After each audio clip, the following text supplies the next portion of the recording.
Halo, nama saya Vinita Cornelia Kencana, kelas 11 IPS 3 akan menjelaskan tentang perdagangan internasional. Nah, seperti yang kita ketahui, perdagangan internasional dapat kita simpulkan yaitu satu kegiatan perdagangan yang saling menguntungkan antara suatu negara dengan negara yang lainnya. Nah, perdagangan internasional ini melibatkan banyak negara yang ada di dunia. Dan juga perdagangan internasional ini sama dengan perdagangan dalam negeri, hanya ada beberapa perbedaan. Yaitu yang pertama, kalau kegiatan jual beli itu melewati batas-batas negara.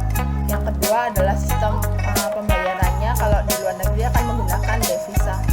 Dan yang ketiga adalah produk yang diperdagangkan itu memiliki daya saing. Nah, tujuan utama perdagangan negara ini adalah mencari keuntungan. Dan menurut Sudono Sukino ini terdapat beberapa keuntungan dari perdagangan internasional ini. Yang pertama adalah memperoleh produk yang tidak diproduksi oleh dalam negeri. Jadi produk ini tuh tidak bisa diproduksi dalam negeri, hanya bisa diproduksi di luar negeri saja. Yang kedua adalah memperoleh keuntungan dari spesialisasi. Nah, spesialisasi ini membuat suatu negara itu unggul dalam memproduksi barang-barang tertentu. Dan yang ketiga adalah memperluas pasar dan menambah keuntungan.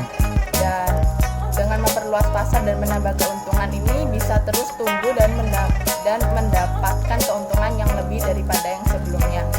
Dan yang keempat ini adalah menggunakan teknologi modern dan meningkatkan produktivitas. Dengan adanya teknologi modern tersebut, produktivitas itu bisa lebih meningkat dan bertambah daripada yang sebelumnya juga. Nah, ada juga faktor pendorong perdagangan internasional. Dan faktor pendorong perdagangan internasional ini bagi menjadi dua, yaitu faktor ekonomi dan juga faktor non-ekonomi. Faktor ekonomi yang pertama adalah memperoleh keuntungan. Nah, keuntungan ini dibagi menjadi dua juga, yaitu keuntungan moneter dan juga keuntungan politik. Dan yang kedua adalah perbedaan sumber daya alam. Nah, karena keadaan alam negara itu berbeda-beda, sehingga menyebabkan produk yang dihasilkan ini juga berbeda-beda. Dan juga yang ketiga ini adalah penguasaan iptek. Yang keempat adalah pemenuhan kebutuhan nasional. Yang kelima adanya kelebihan produksi. Jadi memproduksi produk tersebut itu melampaui batasnya, jadi kelebihan. Dan juga yang terakhir adalah perbedaan selera. Nah, ada juga faktor non-ekonominya. Yang pertama adalah faktor politik, dan yang kedua adalah faktor sosial budaya. Nah, faktor politik ini mencerminkan adanya hubungan diplomatik. Hubungan diplomatik itu adalah perjanjian antara dua negara untuk menjalin kerjasama dalam berbagai bidang.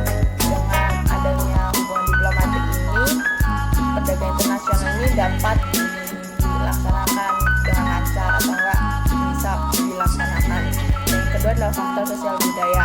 Nah, faktor sosial budaya ini misalnya ASEAN. Kenapa ASEAN? Karena ASEAN ini adalah salah satu organisasi kerjasama antara negara yang mencerminkan sosial budaya yang sama. Jadi ASEAN ini merupakan salah satu contoh faktor sosial budaya dalam bidang ekonomi. Nah, ada juga selain faktor pendorong dan juga ada juga faktor penghambat. Nah, faktor penghambat perdagangan internasional ini yang pertama adalah tidak ada hubungan diplomatik. Nah, dengan tidak ada hubungan diplomatik ini akan susah atau tidak bisa melakukan hubungan internasional atau perdagangan nasional, karena hubungan diplomatik ini adalah perjanjian antara dua negara untuk melakukan kerjasama dan berbagai bidang.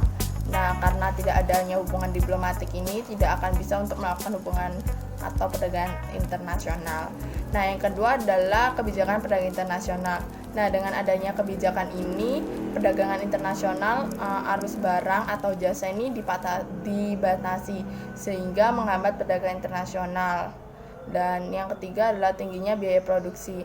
Nah, dengan mengakibatkan mahalnya harga barang sehingga tidak mampu untuk bersaing dengan produk yang ada di luar negeri. Karena kan produk yang ada di dalam negeri atau produk yang di luar negeri berbeda. Karena produk di luar negeri kalau mengirim ke Indonesia lebih mahal dijualnya.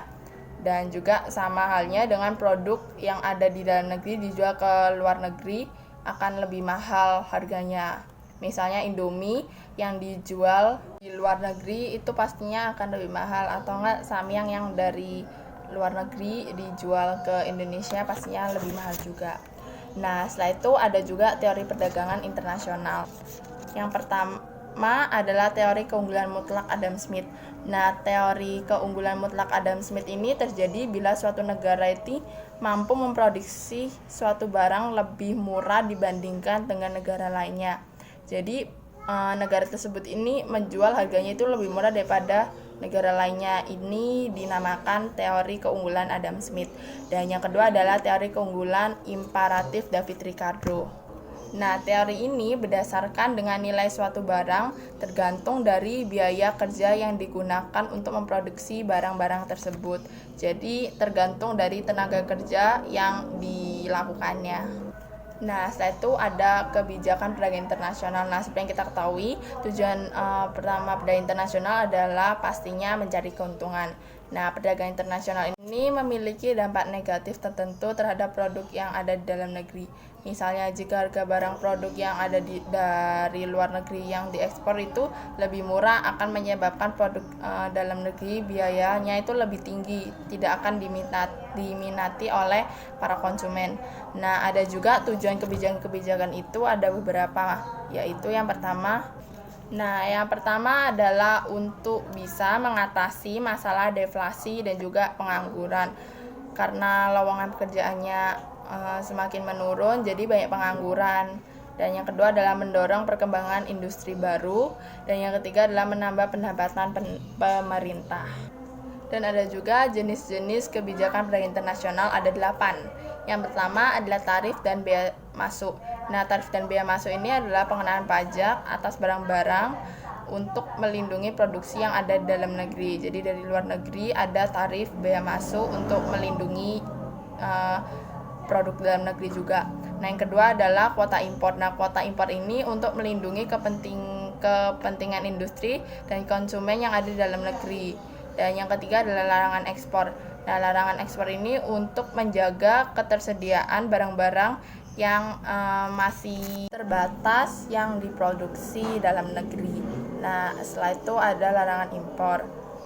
Yang kelima adalah subsidi. Nah, subsidi ini adalah kebijakan untuk memberikan perlindungan kepada industri dalam negeri dalam bentuk modal. Nah, dalam bentuk modal ini misalnya kayak perlengkapan, peralatan, penghasil pajak, dan lain-lain. Nah, setelah itu yang keenam adalah premi. Nah, premi ini adalah penambahan dana dalam bentuk uang kepada produsen yang berhasil mencapai target produksi yang ditentukan oleh pemerintah. Nah, kalau udah mencapai target yang ditentukan oleh pemerintah, konsumen tersebut akan mendapatkan premi atau enggak bisa disebut kayak uang tambahan gitu. Dan setelah itu adalah yang ketujuh adalah diskriminasi harga. Yang kedelapan adalah dumping. Nah, dumping ini adalah suatu kebijakan secara internasional yang dilakukan dengan menjual suatu komoditas di luar negeri dengan harga yang lebih murah. Nah, dibandingkan kayak Samyang yang dijual dari luar negeri ke dalam negeri kayak lebih mahal. Kalau dumping ini dijualnya lebih murah. Nah, ada juga dampak positif dan juga dampak negatif yang dimiliki oleh perdagangan internasional di Indonesia ini. Yang pertama adalah memperoleh devisa. Kenapa? Karena dengan makin banyaknya ekspor yang dilakukan, maka makin banyak juga peluang devisa yang akan diraih di Indonesia. Jadi makin besar juga yang akan diraih kalau ekspornya itu dilakukan gitu. Nah, setelah itu adalah memenuhi berbagai kebutuhan yang tidak dapat dipenuhi sendiri. Jadi kita kayak mengambil kebutuhan tapi yang kita nggak bisa memenuhi kebutuhan kita sendiri gitu. Nah, setelah itu adalah masuknya modal asing dari luar negeri gitu, dan juga ada menambahnya lapangan pekerjaan. Kenapa? Karena dengan berdirinya perusahaan-perusahaan baru itu akan menambahkan karyawan atau enggak membutuhkan lapangan pekerjaan yang lebih daripada yang sebelumnya. Nah, setelah itu adalah meningkatnya kesejahteraan. Kenapa? Karena dengan terbukanya kesempatan kerja akan mendorong perbaikan kesejahteraan daripada yang sebelumnya. Misalnya kesejahteraannya itu kayak kurang baik gitu. Terus karena memperluas lapangan pekerjaan juga akan mendorongnya kesejahteraannya rakyat yang akan dilakukan. Dan juga dampak negatifnya, yang pertama adalah tenaga kerja ilegal. Yang kedua adalah perusahaan Indonesia ini terancam bangkrut karena dari ekspor impor sendiri. Setelah itu yang ketiga adalah mengurangi lapangan pekerjaan karena perusahaan-perusahaan tersebut itu karena bangkrutnya perusahaan di Indonesia, maka membuat lapangan pekerjaan ini berkurang gitu. Jadi kesempatan kerjanya itu menipis, jadi nggak ada kesempatan kerja yang akan dilakukan oleh para pekerja yang pengangguran gitu.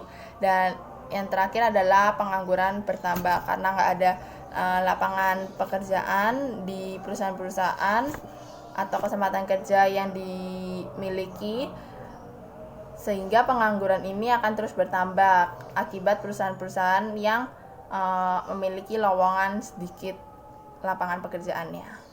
Thank you.